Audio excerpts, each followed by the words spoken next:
అందరికీ నమస్కారం. శ్రీమద్ భగవద్గీత ఆధ్యాత్మిక రహస్యాలు శీర్షిక ద్వారా శ్రీ త్రినాథ్ గారు ధారావాహిక ప్రసంగం చేస్తున్నారు.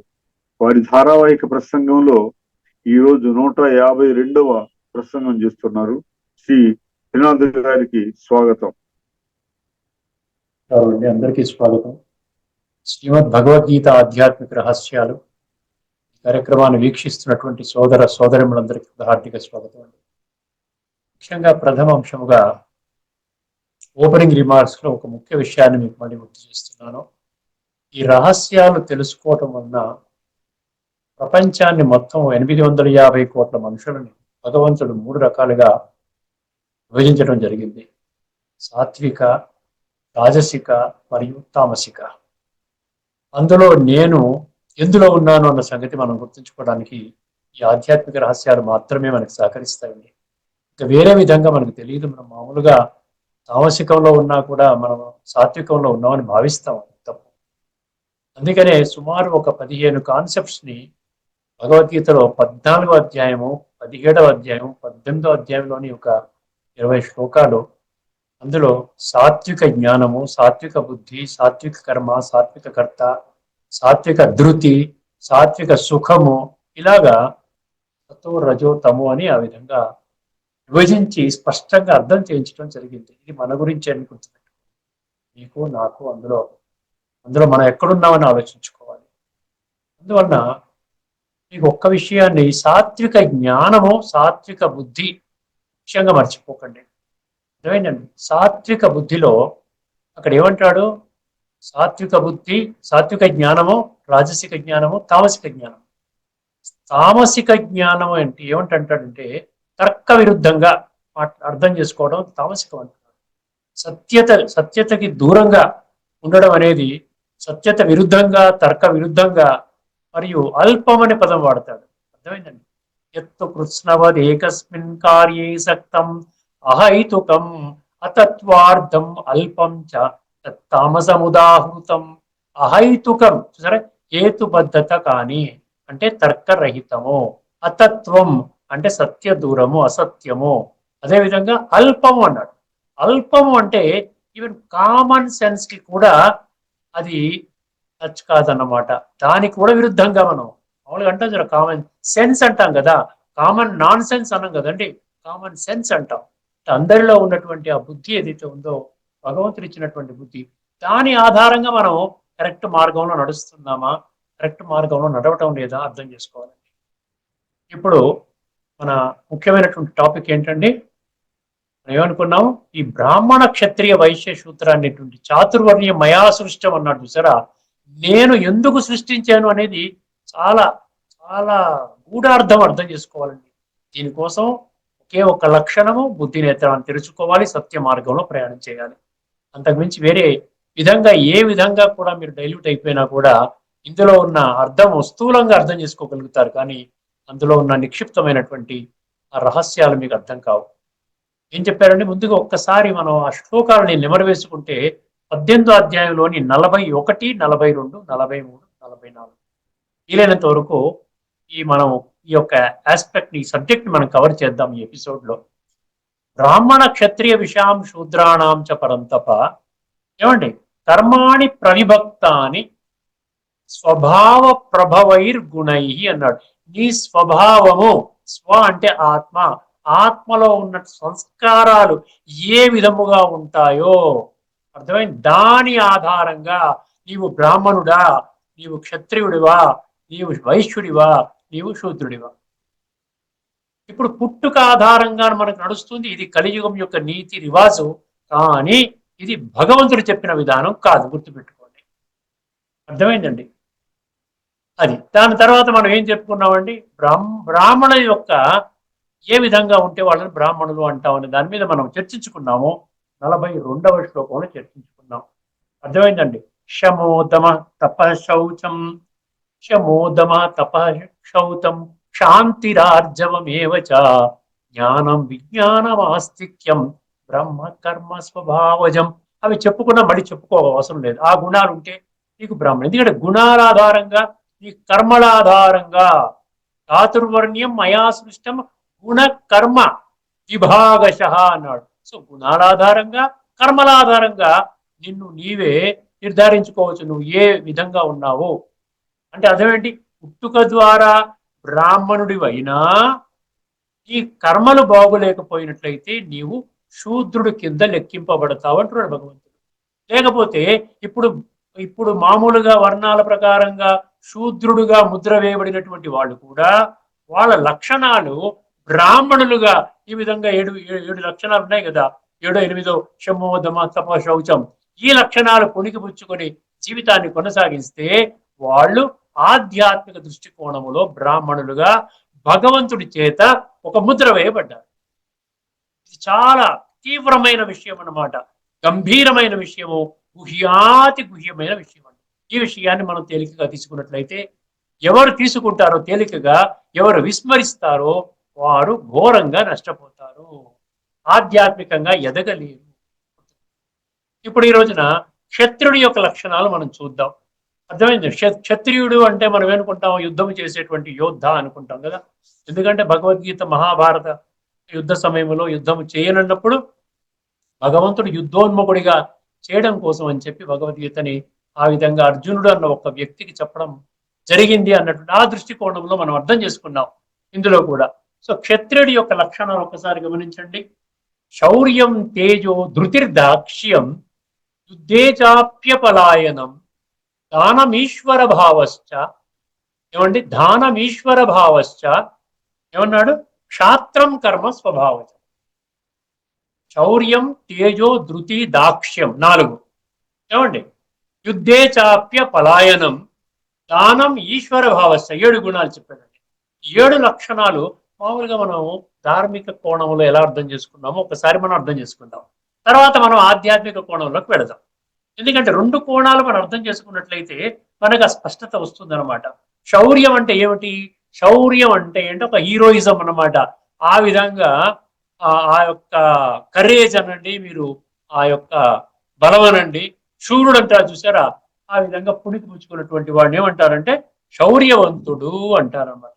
శౌర్యం అంటే ఏమన్నారు? ఒక వారియర్కు ఉండే లక్షణాలు అన్నమాట. యుద్ధములో బాగా శూరుడు శౌర్యుడు అంటారు కదా, అటువంటి లక్షణం నంబర్ 1గా ఆ విధంగా ఉంటే నీవు క్షత్రియుడివి అని చెప్పారు. శౌర్యం. తర్వాత తేజు అన్నారు. తేజస్సు. తేజస్సు అంటే ఏమిటి? తేజస్సు అంటే ఒక రేడియన్స్ అంటాం, మామూలుగా ఒక ఆరా అంటాం అని చెప్పేసి. అది ఆధ్యాత్మిక పరంగా పక్కన పెట్టేసినట్లయితే ఈ యొక్క తేజోని ఏమంటారు చెప్పండి? ఒక ఎనర్జీ అన్నమాట. ఇంటర్నల్ గా ఉన్నటువంటి ఎనర్జీని ఆ తేజస్సు అని అంటారు. సో శౌర్యం, తేజో, ధృతి, ఇది చాలా ఇంపార్టెంట్ అండి. ధృతి అంటే డిటర్మినేషన్, నిశ్చయము. ధృతి అని చూసారు, సాత్విక ధృతి, రాజసిక ధృతి, తామసిక ధృతి అని కూడా 18వ అధ్యాయంలో మనం చర్చించుకున్నాం ఇప్పటికే. ధృతి అంటే కరేజ్ అని చెప్పొచ్చు, ధైర్యం అని చెప్పొచ్చు, అర్థమైందండి, ఒక పట్టుదల అని చెప్పొచ్చు, నిశ్చయం అని చెప్పొచ్చు. సో ఈ విధంగా ఆ విధంగా ఆ ధృతి అనేటువంటి గుణం కూడా ఉండాలి. ఆ క్షత్రుడు ఉన్నట్లయితే క్షత్రుడిగా గుర్తింపబడతాడు. తర్వాత ఏం చెప్పాడు? దాక్ష్యం అన్నారు. దాక్ష్యం అంటే దక్షత. దక్షత అంటే ఏంటి? ఎఫిషియన్సీ. ఆ విధంగా నీవు దక్షుడు అంటే ఏంటంటే చాలా తెలివిగా బుద్ధిని వాడుకుంటూ అక్కడ బుద్ధి బలం అనమాట. దక్షత అంటే అక్కడ బుద్ధి బలం అనమాట. కొన్నిసార్లు చూసారా, కొంతమంది ఆ దక్షత ఉన్నవాళ్ళు కొండంత సమస్యని తేలికగా తేల్చేస్తారు. కొంతమంది ఆ దక్షత లేకపోయినట్లయితే రకరకాల పొరపాట్లు చేసుకొని చివరిగా వాడు కనిపెడతారు, అరే రే రే పొరపాటు అయిపోయింది, ఇది కాదు, ఇలా చెయ్యాలి అనుకుంటారు. సో దక్షత ఉండాలి. దక్షత ఉన్నవాడు క్షత్రియుడు అని అంటున్నారు. తర్వాత ఏం చెప్పారు? యుద్ధే చాప్య పలాయనం అంటే యుద్ధములో వెనుతిరగకుండా ఉండడం అంట. అర్థమైందండి? యుద్ధం చేస్తున్నప్పుడు నేను చెయ్యి, అమ్మో శత్రువులు పెద్ద పెద్ద అన్ని మిసైల్స్ వేసేస్తున్నారు నా మీద అని, చంపేస్తున్నారు అని పారిపోవడం అనమాట. యుద్ధే చాప్య పలాయనం. సో యుద్ధంలో పలాయనము చెందకుండా అపలాయనం అనమాట. అంటే యుద్ధంలో పారిపోవడం అనమాట. చివరి వరకు ప్రాణం పోయేంత వరకు పోరాడుతూనే ఉంటాడు. అటువంటి వాడికి ఆ లక్షణం ఉన్నటువంటి వాడిని క్షత్రియుడు అంటున్నారు. యుద్ధే చాప్య పలాయనం. తర్వాత ఏమన్నాడు? 6వ గుణం ఏంటండి? దానం అన్నాడు. దానం అంటే మనం అనుకునే ప్రకారంగా ఏమిటి? ఇప్పుడు భౌతికంగా ఒక లౌకిక ప్రపంచంలో దానం అంటే ఏంటంటే మనం ఉన్నటువంటి మెటీరియలిస్టిక్ థింగ్స్ మనం దానం చేయటం. సో క్షత్రియుడికి దాన గుణం కూడా ఉంటుంది. అర్థమైందండి? ఏదైనా కూడా అందరికి ఇచ్చేటువంటి లక్షణం అనేది ఎక్కువగా ఉంటుందన్నమాట. దానం అంటే చారిటీ అంటారు చూసారా, సో ఆ విధంగా దానం. తర్వాత ఏమన్నాడు, ఈశ్వర భావ అన్నాడు, చాలా గొప్ప గుణం అండి ఈశ్వర భావ. ఈశ్వరుడు అంటే మనం ఏమనుకున్నాము, ఇక్కడ ఈశ్వరుడు అంటే భగవంతుడు అని భావం కాదండి, ఈశ్వర భావ అన్నాడు. అంటే ఈశ్వరుడికి ఉండే లక్షణము తనకు ఉంటుందన్నమాట. అంటే ఏంటంటే ఈజ్ ద మాస్టర్. ఈశ్వరుడు అంటే రూలర్, కంట్రోలర్ అన్నాం కదా, ఇస్ ఎ క్రియేటర్. అంటే ఒక ఆ హైయెస్ట్ లెవెల్లో, అంటే మొత్తం అనమాట ఆ ఉన్నటువంటి సిచ్యువేషన్ ని కమాండ్ లోకి తీసుకొని ఆ విధంగా ఆరితేరినటువంటి వాడు, యుద్ధములో ఖచ్చితంగా నేను విజయాన్ని సాధిస్తాను అన్నటువంటి లక్షణాలు అనమాట. యుద్ధే చాప్య బలాయనం దానమీశ్వర భావశ్చ. ఏమన్నాడు, క్షాత్రం కర్మ స్వభావజం. క్షాత్రం అంటే క్షత్రియుడి వారి యొక్క. ఇప్పుడు ఒక్క విషయం గుర్తుపెట్టుకో, ఇక్కడ యుద్ధం అనే పదం వచ్చింది అందులో. మన భగవద్గీతని యుద్ధ రంగము, యుద్ధ క్షేత్రం, యుద్ధ శాస్త్రము అని మనము ఆ విధంగా భావించుకుంటూ ముందుకు వెళ్తున్నాం. అత్యధిక సంఖ్యలోని భక్తులు కానివ్వండి, గీతా ప్రేమికులు కానివ్వండి, గీతా ప్రచారకులు కానివ్వండి, అందరూ కూడా శ్రీమద్ భగవద్గీత యుద్ధ శాస్త్రంలో చెప్పబడినటువంటి గ్రంథము, జ్ఞానము అని అనుకున్నారు. అందులో వారు అనుకోవటం తప్పే లేదండి. ఎవరి ఎవరి వాళ్ళ యొక్క సంస్కారం బట్టి, ఎవరి యొక్క ఆంతరిక శక్తిని బట్టి ఆ విధంగా కనుక్కున్నారు, తప్పులేదు. ఇక్కడ భగవంతుడు ఏం చెప్తున్నాడు, ఇది యోగ శాస్త్రము, యుద్ధ శాస్త్రము కాదు. ఇక్కడ మనం ఎవరితో యుద్ధం చేస్తున్నాము, ఆంతరికంగా మనలో జన్మ జన్మలుగా మనము చేసిన ఈ చెత్త కర్మలు ఏవైతే ఉన్నాయో, పాప కర్మలు ఏవైతే ఉన్నాయో, భ్రష్ట కర్మలు ఏవైతే ఉన్నాయో, అవినీతి కర్మలు ఏవైతే ఉన్నాయో, విషయ వికారాల వలయములో కూరుకొని కామ క్రోధ లోభ మోహ అహంకారాలనబడే పంచ రాక్షసుల యొక్క సాంగత్యంతో మనము అసురులుగా ఆ విధంగా వర్ణించినటువంటి ఆ గుణాలతో పాటుగా మనము కూడా అసురులుగా మారిపోయి ఈ రోజున ఆ విధంగా మన జీవితాన్ని కొనసాగిస్తున్నాం. దీనికి మూల కారణం ఏంటంటే దేహ అభిమానము, దేహ అహంకారము, నేను దేహము అనేటువంటి భావనలోనే జీవితాలను గడపడము అంటున్నాడు. ఇది ఆధ్యాత్మిక కోణంలో మనం యుద్ధము అంటే ఏం చెప్పామండి, విషయ వికారాల మీద యుద్ధము. ఇప్పుడు క్షత్రుడి యొక్క లక్షణాలు ఒక్కసారి మళ్ళీ ఈ యొక్క ఆధ్యాత్మిక దృష్టికోణంలో అర్థం చేసుకునే ప్రయత్నం చేద్దామండి ఒకసారి. శౌర్యము అంటే ఏమిటి, శౌర్యం అంటే శూరుడు, ఒక హీరో, నేనే గెలుస్తాను, నేనే ముందుంటాను, నేను శత్రువుని చీల్చి చెండాడతాను అనేటువంటి లక్షణాలు ఉన్నటువంటి వాడు శూరుడు, ధీరుడు అంటాను కదా. ఇక్కడ ఎక్కడ శూరత్వం చూపించాలి, ఇక్కడ ఎక్కడ ఉండాలి శూరత్వము, ఈ హీరోయిజం ఎక్కడ ఉండాలి, నేను శరీరాన్ని కాదు, నేను ఒక ఆత్మస్వరూపాన్ని అన్న సత్యాన్ని గ్రహించడంలో నీ హీరోయిజం ఉండాలి. అక్కడ నీ శూరత్వము, నీ వారియర్ క్వాలిటీస్ అన్ని అక్కడ ప్రదర్శితము కావాలి. అర్థమైందండి. అంటే ఏంటి, నేను ఆత్మని, నేను ఒక చైతన్య శక్తిని, ఆత్మ అవినాశి, ఆత్మ వజ్రము, ఇది పెట్టి మాత్రమే, ఇది 800 యావత్ మానవాళికి వర్తించేటువంటి సూత్రము, నేను శరీరము. ఇక్కడ నీ యొక్క శూరత్వం కనబడాలి అంటున్నాడు. ఎవరైతే ఈ విధంగా అర్థం చేసుకుంటారో ఆధ్యాత్మిక కోణములో అటువంటి వారిని క్షత్రియులు అంటారు. రెండవది తేజో అన్నాడు. తేజో అంటే తేజ, తేజస్సు. తేజస్సు అంటే ఏంటి, ఆత్మ చింతనలో ఉండి ఆత్మ, నేను ఆత్మని అనేటువంటి అభ్యాసం చేసుకుంటూ ఆత్మ అనుభూతి యొక్క అభ్యాసం చేసుకుంటూ, అందుకని గీతలో 8:8 ఏమన్నాడు, అభ్యాస యోగ యుక్తేన చేతస నా అన్యగామిన అన్నాడు. చూసారా, చేతస్సు అంటే నీ మనసులో ఒక పరమాత్మ తప్ప ఇంకా ఎవరు ఉండడానికి వీలు లేదు, భగవంతుడు ఒక్కడే, పరమాత్మ ఒక్కడే భగవంతుడు అని కుండబద్దలు కొట్టినట్లుగా భగవద్గీతలో అనేక శ్లోకాల్లో, మీకు ఎన్ని శ్లోకాలు కావాలంటే అన్ని శ్లోకాలు మీ ముందుంచడానికి నేను సిద్ధంగా ఉన్నానండి. అర్థమైంది. సో అటువంటి లక్షణంతో నిరంతరము పరమాత్మ నుండి గుణాలు శక్తులు తీసుకుంటూ తన యొక్క ఆత్మ యొక్క తేజస్సుని పెంచుకునేటువంటి లక్షణం ఉన్నటువంటి వాడిని భగవంతుడు క్షత్రియుడు అంటున్నాడు ఇక్కడ. అందుకని రేడియన్స్ అంటే ఒక ఆడోలాగా ఉంటుంది. నిరంతరము ఈ మూడవ నేత్రం వైపే ఫోకస్ చేస్తూ ఉంటారు. యోగుల యొక్క ముఖ్య ఆ లక్షణం ఏంటంటే నిరంతరం ఒక ఆంతరికంగా వాళ్ళ ఫోకస్ ఉంటుంది. ఈ భౌతిక చర్మ నేత్రాల ద్వారా కేవలము ఈ స్థూల ప్రపంచాన్ని మాత్రమే వాళ్ళు చూడగలుగుతారు, కానీ ఆధ్యాత్మిక జగత్తులో చూడలేరు వాడు. దాని కొరకే భగవంతుడు దివ్యం దదామితే చక్షు పశ్చిమే యోగమైశ్వరం అన్నాడు.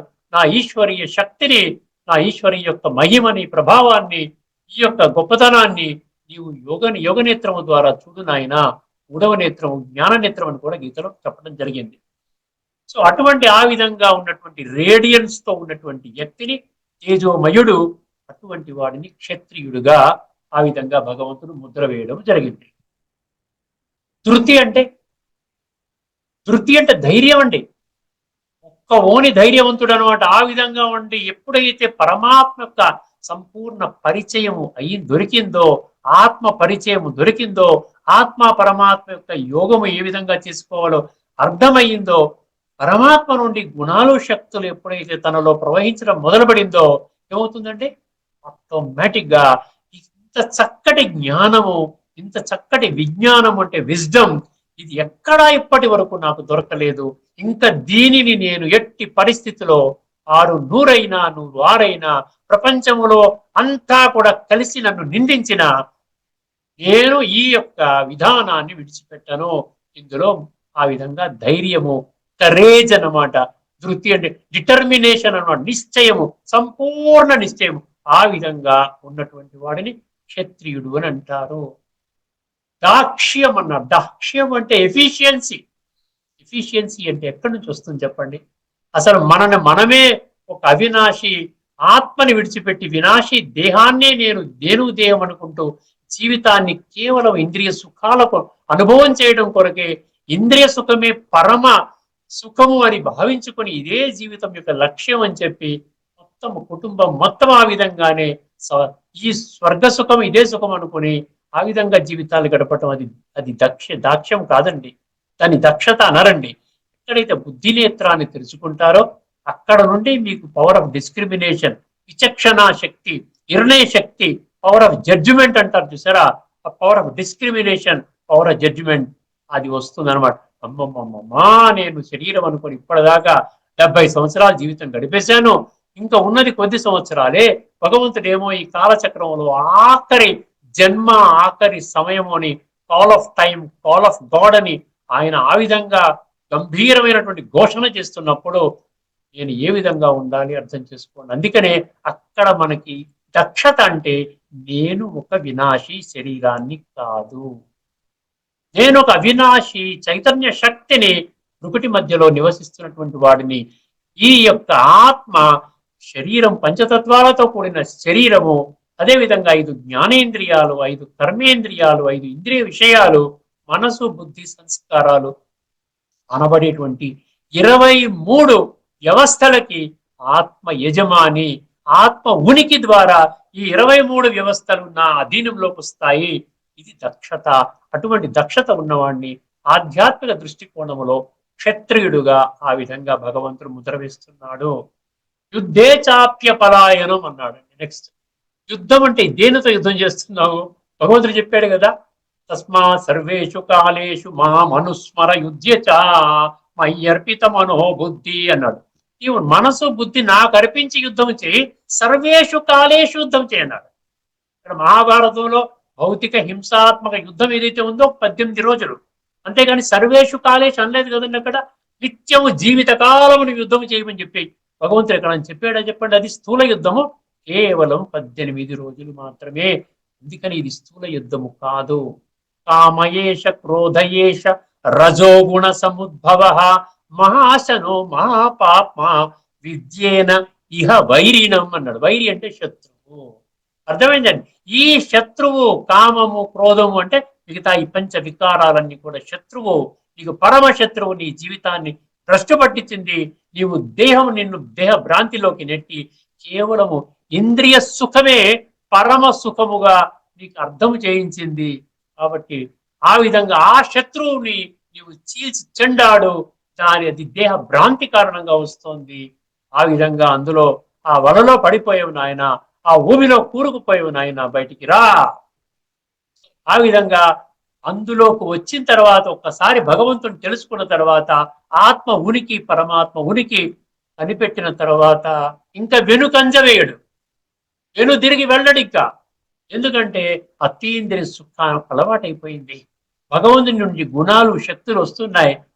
ఆత్మ ఆనందాన్ని పొందుతున్నాడు, పరమానందాన్ని, బ్రహ్మానందాన్ని, నిత్యానందము, సత్యానందము, అద్భుతమైనటువంటి ఆనందాన్ని పొందుతున్నాడు. ఇప్పటి వరకు జీవితంలో అటువంటి ఆనందాన్ని నేను చవి చూడలేదు. ఈ లక్షల మంది పొందుతున్నారు. ఒక దైవీ కుటుంబాన్ని, దైవీ పరివారములో నేను ఒక సభ్యుడిగా ఉన్నాను. ఇంకా ఇక్కడ నుంచి వెనుక వెళ్ళే పనే లేదు. యుద్ధములో ఉండి సక్సెస్ పొందుతూ ఆ విధంగా వెనుకంజ వేయడం అనేది లేకుండా ఉన్నటువంటి వాడిని అక్కడ క్షత్రియుడు అని భగవంతుడు ఆ విధంగా స్పష్టం చేస్తూ ఉన్నారు. దానం అన్నారు. దానం అంటే ఏంటి చెప్పండి?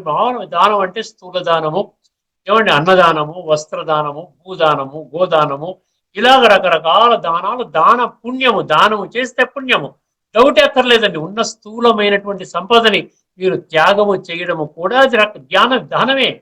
కానీ స్థూల స్థూల వస్తువుల దానం వలన ఆత్మశుద్ధి కాదు, గుర్తుపెట్టుకోండి. మన యొక్క లక్ష్యం ఏమిటి? ఆత్మలో ఎన్నో జన్మలుగా ద్వాపర యుగము నుండి, భక్తి ప్రారంభమైనప్పటి నుండి, దేహ భ్రాంతి ప్రారంభమైనప్పటి నుంచి అక్కడ నుండి మనము మన యొక్క కర్మలు కాస్త వంకర టింకరగా వెళుతూ ఉన్నాయి. అన్ని అద్భుతమైన కర్మలు చేయటం లేదు, ఆత్మశుద్ధి కోసం కర్మలు చేయటం లేదు. అందుకని భగవంతుడు ఏం చెప్తున్నాడు? నాయనా, ఇప్పుడు ఆ విధమైనటువంటి కర్మలు కాదు, నీవు ఆ విధమైనటువంటి దానాల వల్ల దానం చేయి. దాని ఆత్మ చెప్పడం లేదు, కానీ అసలైనటువంటి దానం ఏంటో కనిపెట్టు, అర్థము చేసుకో. ఏమిటి అసలైన దానం ఏంటండి? నీవు ఏ గుణాలైతే పరమాత్మ నుంచి స్వీకరించేవో, ఒక గుణవంతుడిగా నువ్వు తయారవుతున్నావో అటువంటి గుణాలను దానము చెయ్యి. ఏ శక్తులైతే పరమాత్మ నుండి నీకు దొరుకుతున్నాయి, ఆధ్యాత్మిక శక్తులు, సహన శక్తి, ఇముడ్చుకునే శక్తి, విచక్షణ శక్తి, ఎదుర్కొనే శక్తి, నిర్ణయ శక్తి, ఇవన్నీ శక్తులు పొందుతున్నావు. ఈ యొక్క రాజయోగ ప్రక్రియ ద్వారా నీ జీవితాన్ని సన్మార్గంలోకి తీసుకుని వెళ్తున్నావు, సర్వోన్నతంగా తీసుకుని వెళ్తున్నావు కదా. మరి నీ తోటి సోదరాత్మలకి ఆ విధంగా తయారు చేయవా? మళ్ళీ సోదరులు అని ఎందుకు అనుకుంటున్నావు? సర్వమానవ సౌభ్రాతృత్వం అంటే అర్థమేమిటి? ప్రతి ఒక్క మనిషి నా యొక్క సోదరుడు ఆత్మపరంగా అనుకున్నప్పుడు, నీ తోటి సోదరుడు దుఃఖపడుతూ ఉంటే నీవు ఆ విధంగా ఉన్నతంగా వెళ్ళిపోయి నేను చాలా గొప్పవాడిని ప్రకటించుకోవడమేనా గొప్పతనమా? కాబట్టి నీలో ఉన్న గుణాలు ఇతరులకు దానం చేయి. నీకు దొరికిన శక్తులను ఇతరులకు దానము చేయి. నీవు ఏ జ్ఞానము ద్వారా ఈ గుణాలు శక్తులు పొందేవో, ఏ రాజయోగము ద్వారా ఈ గుణాలు శక్తులు పొందేవో, ఆ జ్ఞానము మరియు యోగాన్ని కూడా ఇతరులకి కూడా తెలియచేయి, నీ తోటి సోదరాత్మలకి తెలియచేయి. ఇది సత్యమైనటువంటి దానము. అటువంటి దాన లక్ష్యం పుణికిపుచ్చుకున్నటువంటి వాడిని భగవంతుడు క్షత్రియుడు అంటున్నాడు. తర్వాత ఈశ్వర భావ అంటే అర్థం ఏమిటి? You are a master of your own self అన్నమాట. ఈశ్వరుడు యొక్క భావం అంటే నేనొక్కడే భగవంతుడు. ఏ విధంగా భగవంతుడు ప్రకటించుకున్నాడో అన్నాడు చూసారా, ఉత్తమ పురుషస్త్వన్య పరమాత్మేతుదాహృత యో లోకత్రయమావిశ్య విభర్తి అవ్యయ ఈశ్వర అని 15వ అధ్యాయంలోని 17వ శ్లోకంలో నా పేరు ఈశ్వరుడని ప్రకటించుకున్నాడు. నేనొక్కడినే భగవంతుణ్ణి, నేనొక్కడినే క్రియేటర్, నేనొక్కడినే సర్వాధిపతిని, విశ్వాత్మలందరికీ తండ్రిని, నేనొక్కడినే దివ్య గుణాల సాగరుడిని, నేనొక్కడినే పతిత పావనుడిని, నేనొక్కడినే సర్వశక్తిమంతుణ్ణి, నేనొక్కడినే త్రిగుణాతీతుడిని, నేనొక్కడినే జనన మరణ చక్ర రహితుడిని. అందుకని నన్ను నీవు పరమాత్మ అన్నారు. శాస్త్రాల్లో కూడా పరమాత్మలు అనలేదు, పరమాత్మ ఈశ్వరుడు అని ఆ విధంగా చెప్పడం జరిగింది. భగవద్గీతలో కూడా సుమారు 26 శ్లోకాలలో ఈశ్వర, పరమేశ్వర, యోగేశ్వర, మహేశ్వర, ఈశ ఈ 5 పదాలు మనకి ఆ విధంగా భగవంతుడి యొక్క ఆ విధంగా అటువంటి భావన. భగవంతుడు ఏ విధంగా అయితే నేనొక్కడినే గొప్పవాడిని, నేనొక్కడినే భగవంతుడిని అని చెప్పుకున్నాడో మనము కూడా ఏ విధంగా చెప్పుకోవాలండి? మన ఈశ్వర భావం ఏముండాలి? నేను I am the master of senses. నా ఇంద్రియాల మీద నేను ఒక రాజులుగా అయిపోయాను. ఆ మనసు పరిపరి విధాలుగా వ్యర్థ ఆలోచనలు, నకారాత్మక ఆలోచనలు, నా జీవితాన్ని ఉద్ధరించడానికి ఎటువంటి విధంగా పనికిరాని ఆలోచనలు చేస్తోంది. నేను మనసు మీద విజయాన్ని పొందాను, నా బుద్ధి వక్రంగా నడుస్తోంది, అది కరెక్ట్ అంటున్నాను, ఇది కరెక్ట్ అంటున్నాను, ఇక్కడ ఇది కరెక్టే, అక్కడ అది కరెక్ట్ అంటున్నాను. కాదు, బుద్ధి వక్రించింది.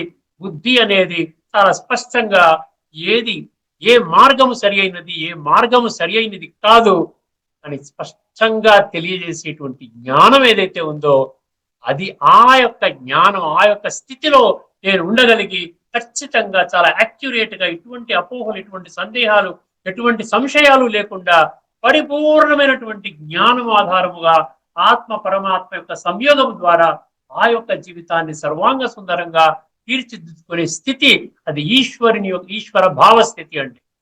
అటువంటి లక్షణం ఉన్నటువంటి వాడు ఆ విధంగా క్షత్రియుడు అనబడతాడు. అర్థమైందని ఈ విధంగా 7 లక్షణాలు ఎవరికైతే ఉంటాయో ఆధ్యాత్మిక కోణములో, శౌర్య తేజో, ధృతి దాక్ష్యం, యుద్ధేచాప్య పలాయనం, దానం ఈశ్వర భావశ్చ, క్షాత్రం కర్మ స్వభావజా అని అన్నాడు. అందువలన ఇది క్షత్రియుడి యొక్క లక్షణం. క్షత్రియుడు యుద్ధం చేస్తాడు అంటారు చూసారా, ఈ యుద్ధములో సఫలీకృతం అవుతే వాళ్ళు సత్యయుగంలోకి వస్తారు.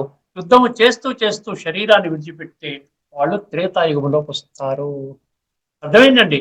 అందుకని మనం ఏం చేయాలి, నిరంతరం ప్రస్తుతం మనం ఏం చేయాలి, క్షత్రుడి హోదాలోకి రావాలి. తర్వాత మనం దాన్ని ఆ విధంగా క్షత్రుడికి ఉండేటువంటి శూరత్వము, ధీరత్వము, ఈ ధైర్యము, ఏవైతే బుద్ధిబలము, ఇవన్నీ కూడా పెట్టుకొని 7 లక్షణాలు పెట్టుకొని ఈశ్వర భావ ఆ యొక్క స్థితిలో పరమాత్మ యొక్క, అంటే మనం భగవంతుని ఆల్ మైటీ అథారిటీ అంటాం, సర్వశక్తివంతుడు అంటాం. భగవంతుడు నా తండ్రి సర్వశక్తివంతుడు, దివ్య గుణాల సాగరుడు, పతిత పావనుడు అవుతే నేనవనా చెప్పండి? తండ్రికునే లక్షణాలు నాకు ఉండవా?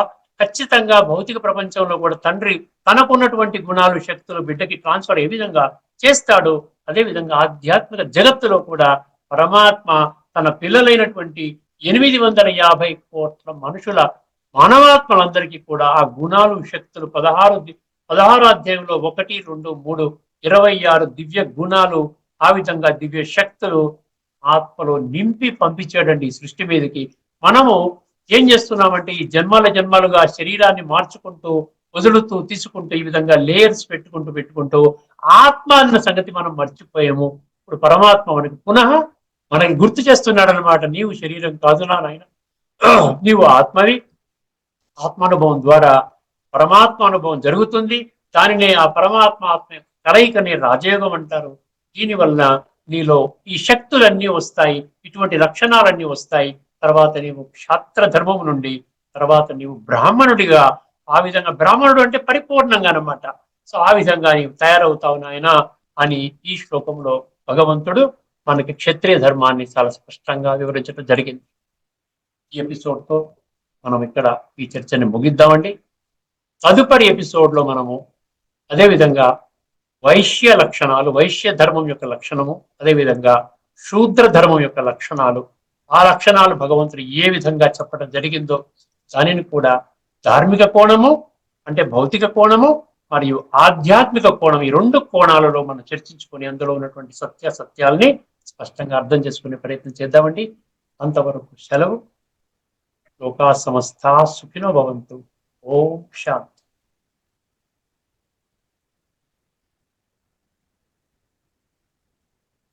శ్రీమద్ భగవద్గీత ఆధ్యాత్మిక రహస్యాల ద్వారా శ్రీ త్రినాథ్ గారు జనన మరణ రహిత విధానాన్ని, ఆ తత్వాన్ని, అందులో ముఖ్యంగా క్షత్రియుల విధానాన్ని విశ్లేషించారు. వారికి ధన్యవాదాలు.